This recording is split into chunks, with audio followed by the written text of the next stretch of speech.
Oreo wafers. We're going to start with about 1.5 ounces to 2 ounces of ice cream on that wafer. Okay?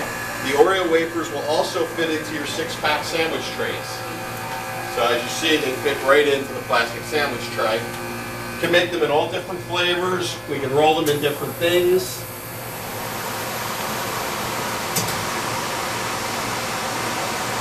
So if you want to take vanilla, roll it in cake crunch.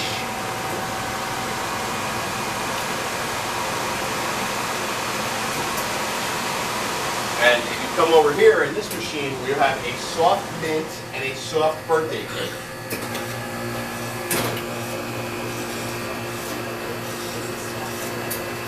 So now you can have a mint ice cream sandwich on an Oreo cookie.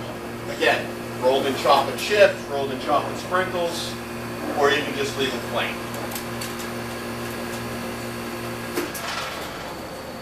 You can do birthday cake.